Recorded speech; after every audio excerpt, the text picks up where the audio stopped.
Assalamualaikum warahmatullahi wabarakatuh. Allah telah memberikan rezeki bagi masing-masing hambanya. Rezeki itu tidak akan tertukar satu sama lain. Meskipun rezeki sudah tersedia tapi kita harus tetap berusaha menjemputnya. Tidak mungkin jika kita berdiam diri saja kemudian rezeki itu datang dengan sendirinya. Padahal kita sudah berusaha mencari rezeki yang disediakan, masih saja rezeki tersebut seperti terhalang. Adapun rezeki yang kita dapatkan, tidak cukup untuk kebutuhan sehari-hari. Banyak sudah orang mencoba membuka usaha masih terasa gagal, hal ini yang menyebabkan rezeki terasa sulit untuk didapatkan. Pasti dari kalian yang sudah berusaha penuh, tetap saja rezeki kalian dapatkan terasa tidak cukup untuk kebutuhan hidup.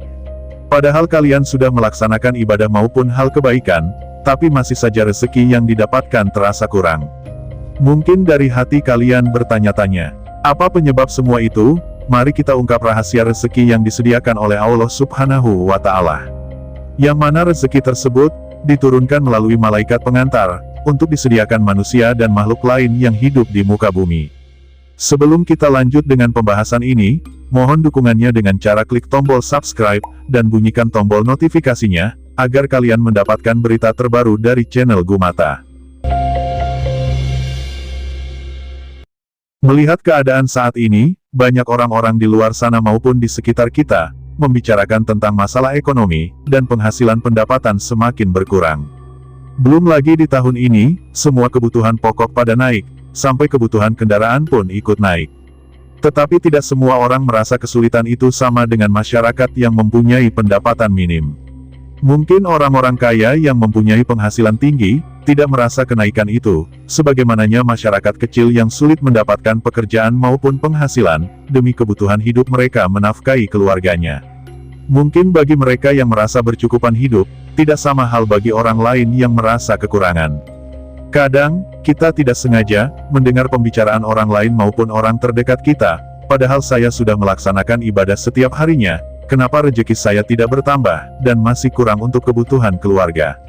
Dalam Quran Surah Al-A'raf ayat 96, jikalau sekiranya penduduk negeri-negeri beriman dan bertakwa, pastilah kami akan melimpahkan kepada mereka berkah dari langit dan bumi, tetapi mereka mendustakan ayat-ayat kami itu, maka kami siksa mereka disebabkan perbuatannya.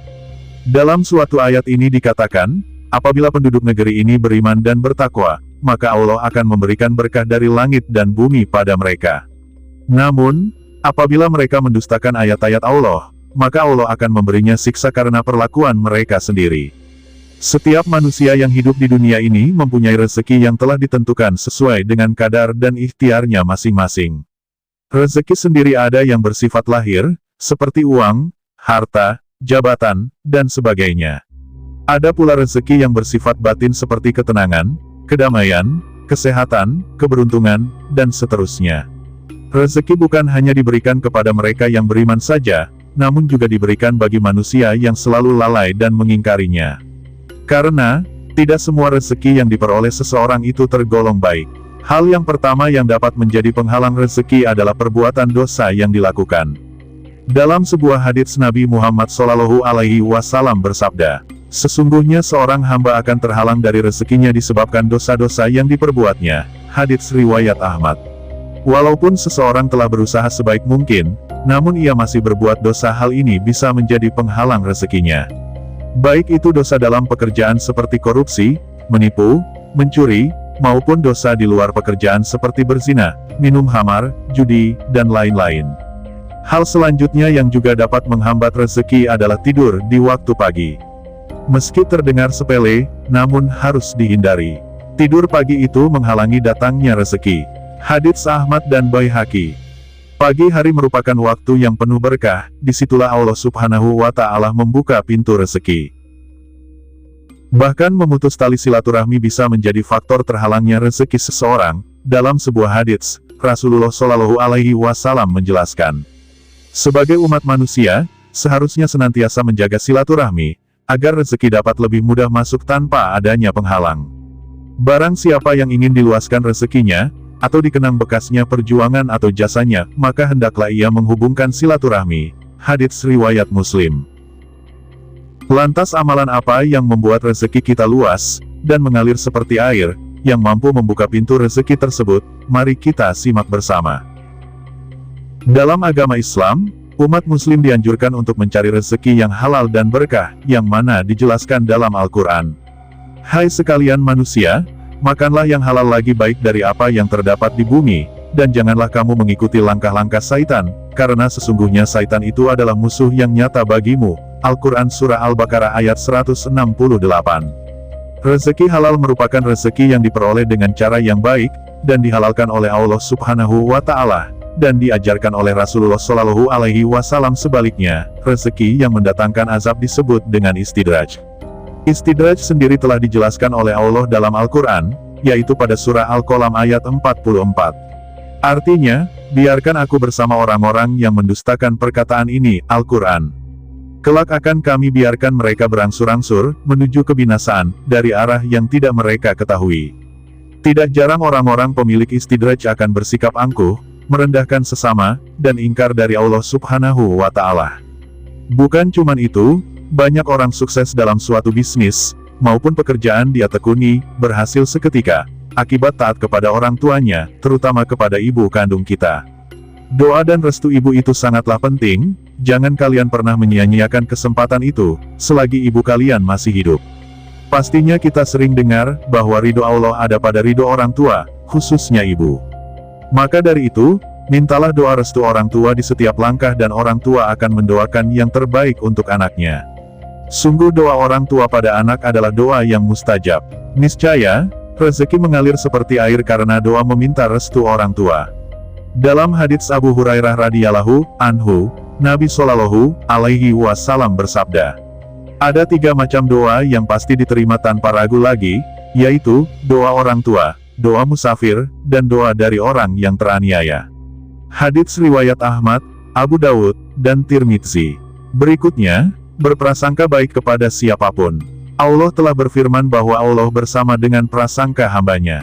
Allah akan lebih mendekat apabila kita dekat dengan Allah. Barang siapa yang mendekatkan diri pada Allah maka insya Allah, rezeki akan terus mengalir padanya. Sholat wajib tepat waktu. Sholat adalah kewajiban bagi setiap orang muslim. Apabila kita sholat di waktu yang tepat, maka dapat memperbaiki hubungan kita dengan Allah. Karena sholat adalah salah satu sarana kita berkomunikasi dengannya, maka Allah akan memperlancar rezeki kita. Berikutnya, jangan lupa sedekah, bagi fakir miskin, anak-anak yatim piatu maupun janda tua. Sebuah hadis menjelaskan bahwa saat seseorang ada di pagi hari, ada 2 malaikat yang turun, salah satunya memohon pada Allah untuk memberikan pahala bagi mereka yang menginfakkan hartanya.